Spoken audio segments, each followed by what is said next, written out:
Olá, meus amigos, bom dia. Sejam todos muito bem-vindos aqui ao nosso canal que trata sobre holding familiar. Eu sou Gleice Alves, advogada, já trabalho com holding há alguns anos e temos aqui essa nossa grande comunidade aberta para tratarmos aí dos temas relacionados à holding familiar, ok? E aí, gente, sempre faço aquela breve introdução de que holding não é a última bolacha do pacote, holding não é o único instrumento de planejamento sucessório. Muitas vezes, holding não só pode, como deve ser aí trabalhado em conjunto com outros instrumentos de planejamento, tá? Já falamos sobre isso aqui em vários vídeos. Porém, sem sombra de dúvida, a holding é o produto, dentre as várias possibilidades de um planejamento sucessório, um produto bastante robusto e que pela sua robusteza, né, pela sua versatilidade, também é um produto que tem uma maior complexidade. E é em virtude disso que nós temos esse canal voltado para o debate de temas relacionados à holding familiar, ok? Então, seja muito bem-vindo aqui ao canal. Se esse é o seu primeiro vídeo, eu peço que você se inscreva no canal, ative o sininho, logicamente se esse conteúdo fizer sentido para você, tá? Não deixe de deixar seu like, seu comentário, se você gostar do nosso conteúdo, que a gente trabalha muito aqui as dúvidas e os questionamentos dos profissionais que se manifestam, que participam aqui do canal, ok? Gente, muita gente me perguntando sobre a abertura da segunda turma do curso Holding Familiar do Zero, que é o meu curso, é um curso online, tá? Um curso gravado, ok? É um curso que conta com 10 módulos de aulas curriculares, digamos assim, né? Aulas técnicas, conteúdos técnicos, né? E mais um módulo, ou seja, são 11 módulos, porque a gente tem mais um módulo de aulas bônus, tá? Que é sobre temas específicos relacionados à holding, temas que estão mais fervilhantes aí na jurisprudência, para a gente trabalhar lá, ok? Então, são aulas que são gravadas, cada aula a gente tem o PDF do curso, da aula especificamente que foi tratada, tem um material escrito para te orientar nos seus estudos, tem a disponibilização dos slides, tem os principais artigos relacionados ao tema e as principais jurisprudências também relacionadas ao assunto, tá? Gente, é que eu tô meio gripada, então peço desculpas pela voz. Tá bom? Então, a gente tem todo esse material lá disponível. O tempo de acesso é de 12 meses a contar da data da sua inscrição. Então, você tem acesso a todo o material, né? Tudo que é disponibilizado pelo curso por 12 meses. Nós temos encontros quinzenais para tirar dúvidas, para debate de temas, tá? Via Zoom. Então, esses encontros são encontros ao vivo, via Zoom, são encontros fechados, é só para os alunos do curso, tá? Para a gente trabalhar em temas específicos, para a gente tirar dúvidas, né? Para a gente trabalhar alguns cases. Então, é muito interessante, é uma parte muito rica realmente do curso, porque a gente tem um contato quinzenal e isso dura aí durante os 12 meses de inscrições, os 12 meses do seu tempo de acesso, né, a todo o material do curso, tá bom? Esses encontros ficam gravados, então vocês vão poder aí sempre estar tendo acesso a esse material lá disponibilizado. Então, quem eventualmente não puder estar na aula, tira dúvidas, mas estaremos lá com o seu vídeo para você poder assistir e se atualizar. Tá bom, gente? E aí, eu tenho um detalhe para passar para vocês, que é de suma importância, né? A gente vai ter um desconto, né, bem bacana para o valor do curso, tá? Esse valor vai ser disponibilizado para vocês no dia 6/7 aqui no YouTube, tá? Então, fique ligado, a gente vai soltar um vídeo de abertura de inscrições. Porém, a gente vai ter um bônus extra, tá? É um bônus de mentoria. Então, os 15 primeiros inscritos vão ter acesso aí a um material, a um encontro, né, um bônus de 3 encontros de mentoria pelo Zoom, tá? E qual é a diferença que isso tem dos encontros Tira Dúvidas? Porque lá a gente vai trabalhar temas específicos, tá? A gente não vai trabalhar os mesmos temas que a gente trabalha no curso e alguns deles a gente vai trazer para cá, mas trabalhar com maior profundidade, tá, gente? Então, a mentoria é como se fosse assim uma primeira classe, né? Para a gente trabalhar um grupo bem pequeno, temas bem específicos, tá? São encontros quinzenais também, com duração média de 2 horas e meia, em que a gente vai tratar de temas específicos, tá bom? Os encontros também ficam gravados, ficam disponibilizados, mas este super bônus é apenas para os 15 primeiros inscritos. E aí, gente, como é que a gente faz para controlar isso melhor, tá? Então, a gente criou um grupo VIP de WhatsApp, o link está aqui abaixo na descrição. Então, você clica, entra no grupo VIP. Esse grupo VIP não é um grupo de bom dia, boa tarde, boa noite, tá? É um grupo mais... O objetivo, na verdade, desse grupo é a gente lançar o link de inscrições, de abertura de inscrições, um dia antes do lançamento no YouTube. Então, o pessoal do grupo VIP vai receber o link de inscrição no dia 5/7, terça-feira, tá? Então, no dia 5/7, vocês terão aí acesso a esse link, né, antes da abertura geral, para aumentar as chances daqueles que têm interesse realmente em adquirir o curso com todas essas vantagens, além do desconto e além, principalmente, o bônus da mentoria. Tá bom, gente? Então, se você tem interesse, eu sugiro que você não perca essa oportunidade, tá? Clica lá, entra no grupo VIP, fica aguardando, porque dia 5 a gente vai lançar as inscrições no grupo VIP, tá? No grupo VIP. E aí, no dia 6, a gente vai lançar, vai abrir normal, tá? Para todo mundo. E aí diminui muito a chance de repente, vocês conseguirem aí, né, essa mentoria. Tá bom, meus amigos? Então, se você tem interesse, não perca tempo, a gente está sem previsão da abertura de uma terceira turma, porque o nosso objetivo é a gente cuidar desses alunos que estão entrando, né? Então, a gente recepcioná-los, né, bem, né, trazer realmente, fazer a entrega efetiva dessa mentoria, que é muito bacana, né, muito legal, eu me dedico mesmo a esses encontros de mentoria, tá? Então, o objetivo realmente é cuidar desses alunos que estão chegando, dar realmente uma excelente experiência de consumo para esses alunos. Então, não temos previsão de abertura de uma terceira turma, tá? Então, não perca essa chance, não perca essa oportunidade, entre logo no grupo VIP para você ter acesso aí ao link de inscrição antes dos demais colegas aí do canal do YouTube. Tá ok, meus amigos? Então, vamos lá. Vamos dar os recados, né, preliminares. Vamos aqui trabalhar o tema do vídeo. É uma dúvida. Eu achei bem interessante, gente, o vídeo que eu gravei anterior tratava mais ou menos sobre isso. E agora eu vou gravar esse vídeo, porque, gente, eu achei bem interessante. Eu estava terminando de gravar o módulo 8, eu até falei isso no vídeo anterior, terminando de gravar o módulo 8, que eu falo só sobre TCMD, são 8 aulas de conteúdo, cada aula tem em torno de 1h30, né? Então, para vocês tiram aí, né? Que a gente trabalha bem TCMD. E aí, na sequência, eu tenho mais uma aula, que é uma aula bônus, digamos assim, mas é uma aula que faz uma revisão de todos os pontos que foram tratados nas 8 aulas anteriores, tá? Para a gente fazer aí a junção de tudo relacionado ao ITCMD. E aí, coincidentemente ou não, né? Não acredito muito em coincidências, né? Chegou uma dúvida muito interessante e que trabalha exatamente uma aula inteira que eu trato lá no curso, e eu vou tentar trazer aqui um pouquinho, porque não dá para a gente transportar uma aula de 1h30 para cá, vai ficar muito grande, né? Mas o colega perguntou assim, o vídeo em que ele trata, né, é um vídeo que fala sobre doação direta versus holding familiar. Então, quando que o cliente chega para você e diz assim, doutora, eu queria fazer uma holding, é só de um imóvel, né? Quando que vale mais a pena ele fazer uma holding e quando que vale mais a pena ele fazer, por exemplo, uma doação direta? Se o objetivo dele é especificamente o planejamento sucessório, tá? E aí, antes de eu entrar na pergunta do colega, eu queria fazer um pequeno adendo. Gente, essa história de holding não cabe para um imóvel. Gente, depende. Eu estou fazendo uma holding para uma cliente que ela só tem 2 imóveis. Tá?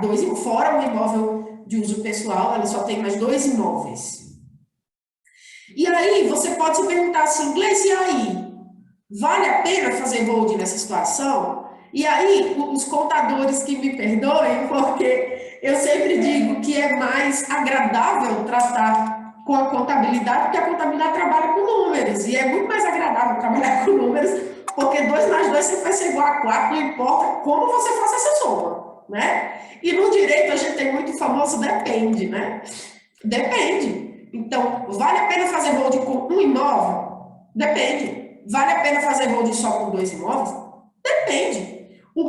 Esse caso específico que a gente está trabalhando no escritório no momento, é de uma pessoa que tem 2 imóveis, mas são 2 galpões.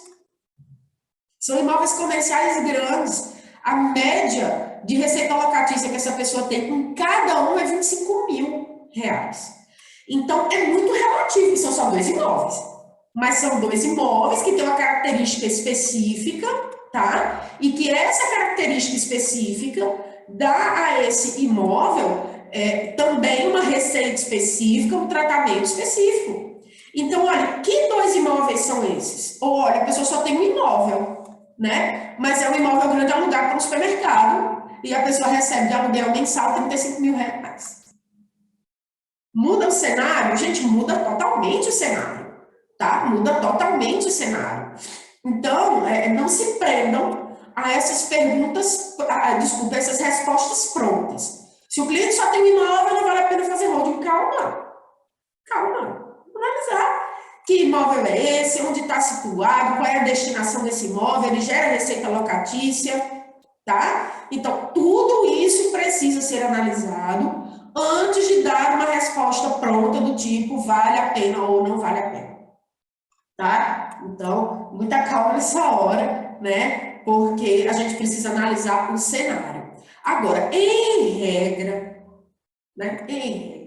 O que se aponta para é o seguinte: a pessoa só tem um único imóvel ou ela só tem 2 imóveis e são imóveis de uso. Então, exemplo típico, lá no Nordeste é muito comum. A pessoa tem um apartamento ou uma casa que a pessoa mora, ela reside, e tem uma casa de praia, por exemplo, ou um apartamento na praia que ela usa esporadicamente ali para veraneio, Natal, Ano Novo, períodos assim, né?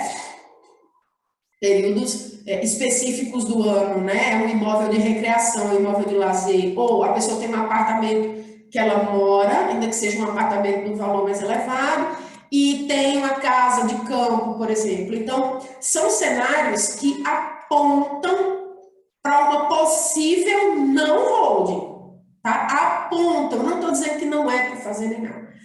Mas a gente tem que levar em consideração, tá? Toda a operação, volto a dizer, a gente tem que considerar o todo e dizer assim, olha, tudo bem, você está fazendo isso aqui e qual é o objetivo final, né? Por que você está fazendo? Não, eu quero só transmitir para os meus herdeiros, eu só tenho 2 filhos, né? Então, aponta-se para uma possível não holding, tá? Porque às vezes você está usando uma estrutura muito robusta, né? Para solucionar uma questão envolvendo um acervo que aponta-se como um acervo pequeno. Então, às vezes, você pode usar uma ou mais de uma ferramenta de planejamento sucessório como a doação direta, que vai atender muito mais aos anseios daquela família, tá? Do que necessariamente você utilizar aí uma holding, né? E tornar uma estrutura muito robusta para algo que é tem menos necessidade desse instrumento, ok? Então, gente, vamos lá. Eu vou trazer aqui uma pergunta que o colega colocou, por isso que eu fiz essa introdução, mas já faz parte da resposta, que ele colocou assim: doutora, se o valor do imóvel for elevado, teríamos o inconveniente de um valor também elevado de tributação no ITCMD, no caso de uma doação direta do imóvel, tá? O que não ocorreria no caso da holding, correto? Não necessariamente, né? Não imediatamente, né? Agora eu já vou responder a pergunta. Porque, veja bem, gente, uma coisa que se propagou muito na internet e que, graças a Deus, já está sendo desmistificado por mim e por vários outros profissionais que já falam sobre isso de forma muito aberta e muito transparente. Vende-se muito a ideia de que, olha, você vai PJar os imóveis pelo valor histórico da declaração de imposto de renda para evitar o ganho de capital. Até aí, ok, artigo 23 da Lei 9249, né, que é uma lei federal que diz, olha, traz esse benefício fiscal relacionado ao imposto de renda, evitando que a pessoa, nesta operação de integralização de capital social, ela pague ganho de capital nessa transferência do bem, mais especificamente aqui do bem imóvel da pessoa física para a PJ. Perfeito? Então, a gente tem esse cenário aí. Essa análise é bem tranquila, porque a lei já traz expressamente, né, as condições para que isso aconteça. Desculpa. Aí, quando a gente parte para doação de cotas, vende-se muito, né, gente? E isso está errado. Eu digo sem medo de errar. Isso está errado, isso que eu vou dizer agora, tá? Por que eu digo que isso está errado? Porque a legislação não prevê dessa forma. Disse o seguinte, não, quando você for fazer essa doação de cotas, você vai fazer a doação pelo valor que consta no contrato social em termos de cotas societárias.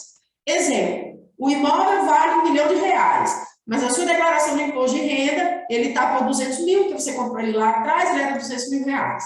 Aí você integraliza por 200 mil para evitar o ganho de capital. Ok, até aí, tudo bem, sem problema nenhum, a legislação permite. Aí você tem o quê? Entra 200 mil do imóvel, volta para você 200 mil em cotas, ok, cliente? Beleza. Quando você for fazer essa doação de cotas para os seus herdeiros e então fazer a transferência no planejamento sucessório, você vai doar essas cotas por 200 mil reais. Bem, não é isso. Ah, você vai doar por 200 mil, porque você integralizou por 200 mil, aí você vai doar pelo valor do contrato social, porque você tem um benefício fiscal. Eu vou até parar, porque dói, eu não consigo nem concluir. Tá, gente? E, Gleice, de onde é que você está tirando isso? Gente, é muito simples. O artigo 35 do CTN, quando ele trata da base de cálculo do ITCMD, ele diz que é o valor venal dos bens doados. Então, eu vou voltar para a pergunta do colega, tá? E vou fazer um paralelo para vocês entenderem, a gente bater o martelo nessa dúvida aqui, tá? Ó, se o valor do imóvel for elevado, teríamos o inconveniente do valor também elevado para a tributação do ITCMD. Correto. Por quê? Ora, se eu vou doar o imóvel, esqueçam as contas, estou doando o apartamento. Se eu vou doar o apartamento e o apartamento vale R$1 milhão, o que é que vai acontecer? O fisco estadual vai avaliar o bem e vai dizer, olha, esse imóvel vale R$1 milhão, R$1 milhão vai ser a base de cálculo do ITCMD, porque você está doando o imóvel. Até aí, acho que ninguém tem dúvida, artigo 35 do CTM lá, valor venal do bem, vai sofrer avaliação. Se a pessoa falece, se o dono desse apartamento falece, esse apartamento vai para inventário. No bojo do processo de inventário, o juiz vai dizer, proceda-se a avaliação dos bens que compõem o monte-imóvel. Imaginemos que só exista esse apartamento. Mesma coisa, o fisco vai avaliar e vai trazer, olha, o valor de avaliação do imóvel é R$1 milhão, então o ITCMD vai ser recolhido esse R$1 milhão. Tratamos da doação do imóvel a R$1 milhão, base de cálculo R$1 milhão, valor venal. No caso do inventário, valor venal também, tratamos da transmissão causa-morte, a gente tem como base de cálculo do ITCMD R$1 milhão. Se a alíquota for de 8%, porque ela pode ser progressiva, enfim, a gente tem aí 80 mil de ITCMD. Aí surgiu-se a seguinte colocação, não, você doa pelos 200 mil se você for fazer por doação de cotas, e por isso a holding traria aí uma vantagem de ITCMD, porque não é pelo valor venal do imóvel que está lá, não, é pelo valor das cotas que consta no contrato social. Então, seria exemplo, tá? 200 mil, imaginemos, vamos botar os mesmos 8%, né? Hipoteticamente. Né? Então, 8% em cima de 200 mil, você vai pagar 16 mil de ITCMD ao invés de pagar 80. Gente, isso é a coisa mais equivocada da face da terra. Por que isso?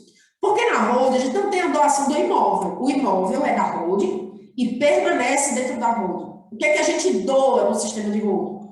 Cotas societárias. A gente doa as cotas daquela empresa, tá? E aí, gente, na doação das cotas societárias, o que é que a gente tem? Qual é o cenário, tá? Doamos as cotas transferimos ali as cotas da sociedade e a base de cálculo dessa doação, dessa transferência de cotas é o valor venal. Valor venal de quê? Do que está sendo doado, do que está sendo transmitido. O que é que está sendo transmitido? São as cotas. Então, gente, o que a gente tem aí é que a base de cálculo do ITCMD é o valor venal das cotas, que não corresponde necessariamente ao valor que consta no contrato social. No nosso exemplo, não vai corresponder. Por quê? Porque, em regra, o que é que você vê? Como é que você está fazendo a transmissão de cotas por 200 mil se o patrimônio da sociedade tem um imóvel que vale 1 milhão? Ok? E aí, o que é que você tem, né, que alertar, atentar nesses casos? O que é que a legislação estadual prevê como critério de avaliação dessas cotas?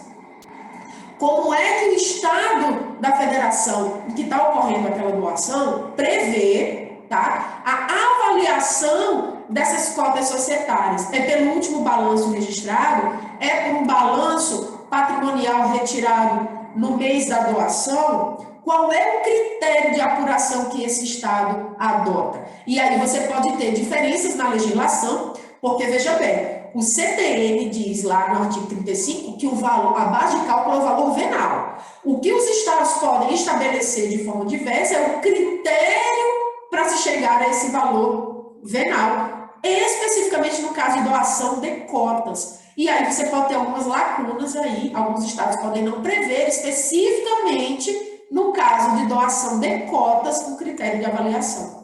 Mas o fato é, não é o valor chapado do contrato social, tá? E aí vamos, por exemplo, para o estado de São Paulo. Vamos imaginar que essa doação está ocorrendo lá no estado de São Paulo, o critério espacial está apontando lá para São Paulo. São Paulo é 4%, a alíquota do ITCMD. Critério de avaliação, último balanço.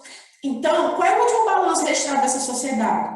O fisco paulista vai ver lá, olha, não, pelo patrimônio líquido aqui, eu vejo que tem um imóvel aqui dentro de 1 milhão. Então, exemplo, tá, gente? Exemplo hipotético, estou simplificando aqui ao máximo, porque não tem como a gente trabalhar isso aqui de forma detalhada, né? Não num vídeo tira dúvida. Mas, em regra, como é que funciona? Não, o fisco paulista diz, olha, tem um imóvel aqui dentro do acervo dessa sociedade que vale 1 milhão de reais. Então, por exemplo, tá, gente? Por exemplo, eu entendo que, na verdade, essas cotas aqui que estão sendo doadas, elas não valem 200 mil, elas valem 1 milhão, por exemplo, tá? Eu olhei aqui o último balanço e vi que, na verdade, vale 980 mil o valor dessas cotas. Então, 980 mil vai ser a base de cálculo para efeitos de ITCMD. Em cima desse valor, aplica-se 4%, vai dar em torno aí de, deixa eu ver se eu estou boa de conta, gente, 98 seria 10%, dividido por 2, 49, não é isso? Um pouco menos aí, em torno de 45 mil reais de ITCMD, se a gente aplicar 4%. Eu vou até fazer a conta aqui, gente, porque o celular está aqui. Eu vou fazer 980 mil vezes 4%, 39.200, tá, gente? 39.200 seria o valor do ITCMD. E aí, gente, é por isso que eu trouxe essa questão, tá? Muita gente dizendo, não, PJ é qualquer imóvel, para qualquer família, em qualquer situação, que na hora que você for doar as cotas, você vai doar pelo valor do contrato social, o fisco, em vez de arrecadar 100 mil de ITCMD, vai arrecadar 40, e tá tudo certo, ele não tem como questionar com a gente. Gente, socorro, né? Isso não existe, isso nunca existiu, né? E talvez algumas pessoas digam assim, não, mas eu sempre fiz, eu estou fazendo isso há X anos, né? Isso nunca aconteceu. Eu lembro a vossas senhorias que o prazo decadencial para o fisco correr atrás desse, a depender da modalidade de lançamento, né? Mas para o fisco correr atrás desse ITCMD aqui é de 5 anos. Né? E aí vai depender da modalidade de lançamento. Se for lançamento por homologação, retroage a data do fatiador, tá? Se for o lançamento, isso aí a gente trata mais no curso, gente, não tem como, foi uma aula de 1 hora e meia, mas eu vou trazer aqui uma palhinha para vocês, tá? E se for ICMS por declaração, desculpe, ITCMD por declaração, do primeiro dia do exercício seguinte, aquele que o lançamento poderia ter sido efetuado, artigo 173, inciso 1 do CTN. Então, veja que você pode ter até um pouco mais de 5 anos por prazo decadencial. Decadencial. O que é que significa o prazo decadencial? Só o fisco lançar essa diferença maior que você não recolheu, tá? E depois de constituir definitivamente o crédito, aí a gente tem mais 5 anos para o fisco transformar isso numa execução fiscal. Então, veja que é o que eu falei no outro vídeo aqui. Eu ainda vejo o mar recuando. O tsunami está por vir, tá? Então, cuidado com essas situações. Até porque, gente, eu vou chamar vocês para uma discussão que eu faço lá no curso, e que a gente precisa atentar na qualidade de profissionais responsáveis que somos, tá, gente? Vejam bem.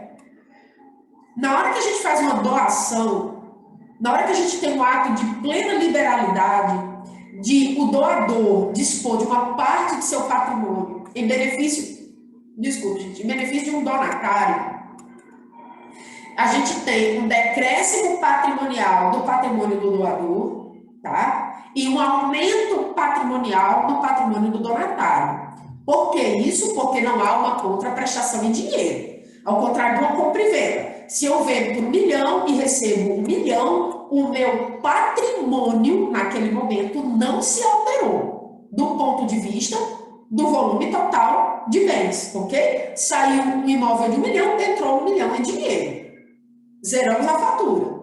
Na doação não é assim que funciona. Sai do meu patrimônio um bem de 1 milhão e entra no patrimônio do donatário um bem de 1 milhão, tá? E aí, gente, a gente tem que entender o seguinte, é essa riqueza que está sendo transmitida que é a base de cálculo do ITCMD, tá? Então, nessa transferência de riqueza é que eu tenho a quantificação do quanto essa liberalidade de transferência patrimonial deve ser vertida aos cofres públicos para efeito de recolhimento tributário, para efeito TCMD, tá? E aí, gente, não faria sentido o fisco dizer assim, não, escolha a base de cálculo. Você vai escolher a base de cálculo. Pode colocar lá pelo valor do contrato social de uma empresa que você criou só para isso. Eu estou fingindo que não estou vendo aqui essa operação, pode transmitir, é assim, eu não vou nem questionar.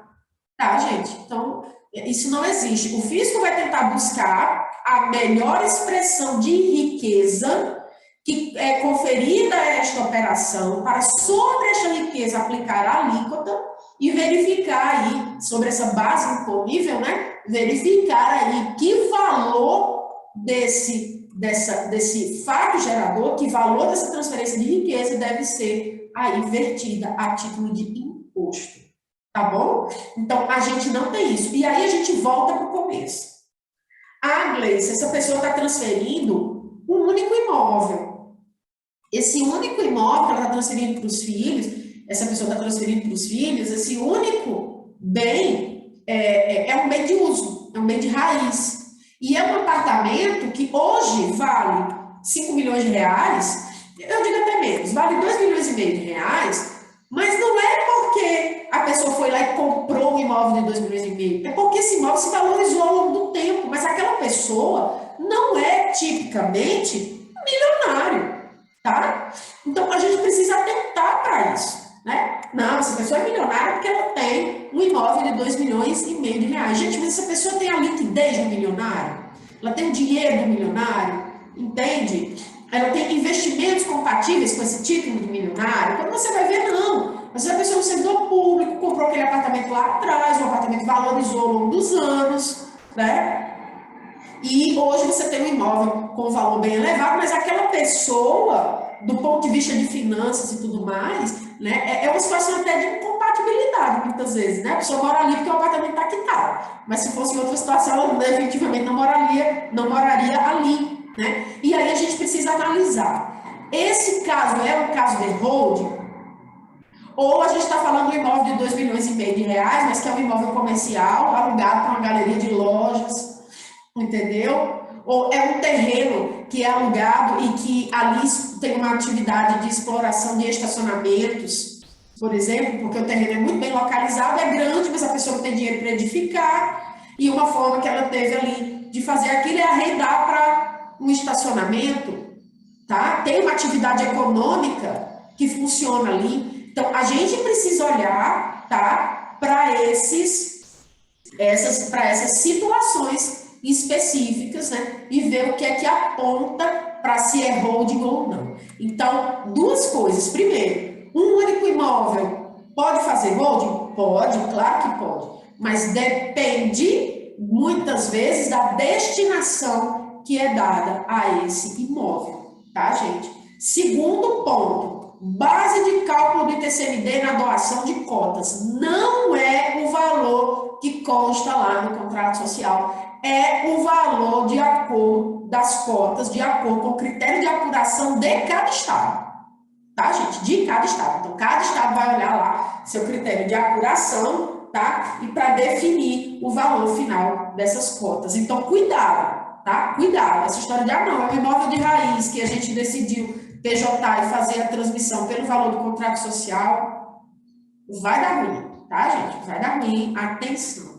Tá bom, queridos? Então, era essa a resposta da dúvida de hoje. Quero lembrar a vocês que aí estavam ansiosos aí pela abertura das inscrições da turma 2 do curso. Temos o link aqui embaixo para você garantir todos os bônus e, em especial, o bônus da mentoria, tá? Então, entra no grupo, porque lá no grupo o link vai sair no dia 5/7. As inscrições serão abertas prioritariamente para quem estiver no grupo e só posteriormente serão lançadas aqui no YouTube. Ok, meus amigos? Então, vejo você na mentoria. Um forte abraço. Até o nosso próximo vídeo.